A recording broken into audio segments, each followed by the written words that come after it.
Ya, oke guys. Assalamualaikum, balik lagi dengan Jaki. Hari ini 25 Mei ya guys, pukul 19 lewat 18. Gua mau membahas saham-saham dari Prajogo Pangestu guys. Bukan membahas satu persatu ya, tapi gua mau cerita sedikit guys.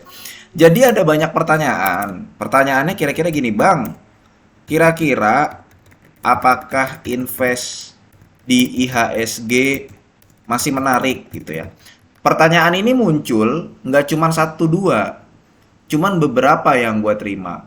Nah, kenapa pertanyaan ini muncul? Karena memang kita kan tahu saham-saham seperti Brand, TPIA, Cuan, kemudian BRPT gitu ya naik. Terutama saham-sahamnya ya Prayogo Pangestu ini naik ya. Padahal kita mengetahui bahwa sebenarnya secara valuasi dia mahal, secara fundamental dia tidak terlalu istimewa. Nggak bisa dikatakan jelek, tapi sebenarnya nggak istimewa. Bahkan ada yang sebenarnya masih dalam keadaan merugi, guys. Kayak TPIA ini dia rugi nih di kuartal 1 tahun 2024, tapi sahamnya naik terus. Naiknya sudah 7.000% kalau secara lifetime ya. Tapi sekarang kalau dalam 1 tahun terakhir naiknya 300%. Ini kan luar biasa hebat gitu. Nah, pertanyaan ini akhirnya muncul. Gini guys, gue cuma mau cerita sedikit ya. Lu di pasar modal akan menemukan dua hal. Yang pertama adalah lu akan menemukan isu, berita, info yang menakutkan. Yang kedua, lu akan menemukan pihak-pihak yang sukses bahkan pamer kesuksesan. Gitu guys. Nah, terkait hal yang pertama, imbas dari lu menemukan isu berita info yang menakutkan, kalau belum terkonfirmasi dalam angka, itu biasanya akan menimbulkan kepanikan. Dan biasanya akan menyebabkan orang yang berinvestasi dan memiliki saham cut loss. Kemudian kalau yang kedua, menemukan pihak-pihak yang sukses bahkan pamer kesuksesan kan gini di mana ya di sosmed banyak yang wah gue megang cuan nih dari 1 tahun yang lalu atau pada saat IPO gitu ya. Kemudian TPIA juga dan dia udah untung misalkan 200.000, 900.000, 1 juta gitu ya. Lu akan menemukan pihak-pihak yang gitu. Mau tidak mau, suka tidak suka, lu akan, apalagi kalau lu masuk-masuk grup Telegram gitu ya, lu akan menemukan hal-hal tersebut. Sehingga lu bisa menyebabkan FOMO. Nah, ini berbahaya guys. Kalau misalkan lu cut loss dan fear, padahal isu berita dan info yang menakutkan ini belum terkonfirmasi dalam angka.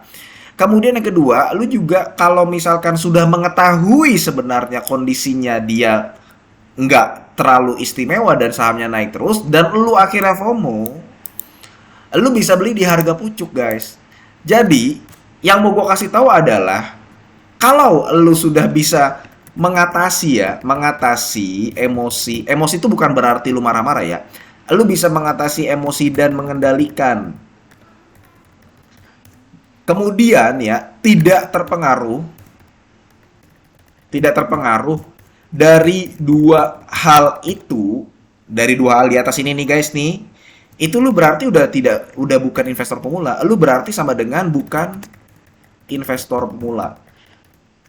Jadi gini guys, memang lu belum expert, gua belum expert. Tapi kalau misalkan lu sudah tidak terpengaruh dengan hal-hal seperti ini, ya lu udah bukan dikatakan investor pemula. Investor pemula itu yang masih kena fear, ya, kemudian dia cut loss, dia nggak tahu harus ngapain ketika menemukan isu berita dan info-info yang menakutkan. Padahal belum terkonfirmasi dalam angka. Ingat, padahal belum terkonfirmasi dalam angka. Kalau memang udah ada isu berita dan info menakutkan kemudian juga terkonfirmasi bahwa ini labanya beneran turun, iya lu memang harus mengambil tindakan.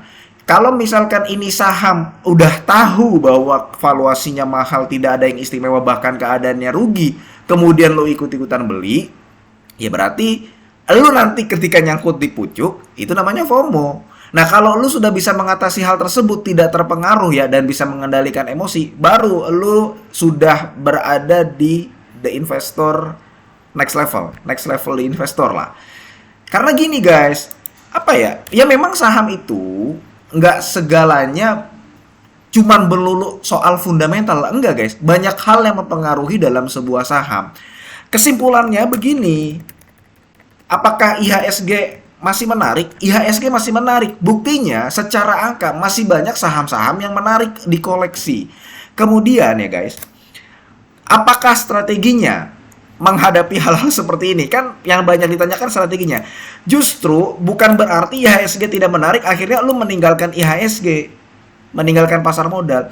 Berarti lu masih diberikan waktu untuk memilah dan memilih serta akumulasi saham bagus yang harganya masih di bawah.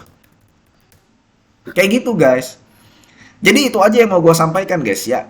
Lu kalau gue nggak mengatakan bahwa yang beli ini salah, enggak. Yang sudah beli cuan ya, yang sudah beli cuan di harga 100, di harga 800, kemudian naik.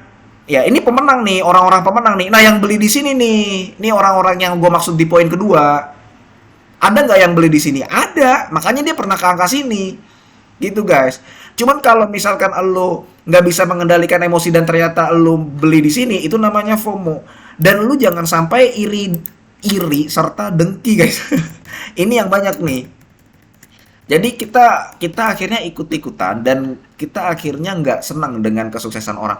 Biarkan dia sukses dengan rezekinya dia di situ, nggak apa-apa, nggak masalah. Cuman jangan sampai gara-gara lu pengen ikut-ikutan sukses ya, akhirnya malah menimbulkan kerugian buat lu. Contohnya apa ya? Yang beli di sini nih, yang beli di sini, kayak begitu guys. Oke, mudah-mudahan video ini bermanfaat dan semoga lo sehat selalu sehingga kita bisa bertemu kembali di video-video selanjutnya. Ini bukan ajakan jual beli ya. Gua akhiri, wassalamualaikum warahmatullahi wabarakatuh.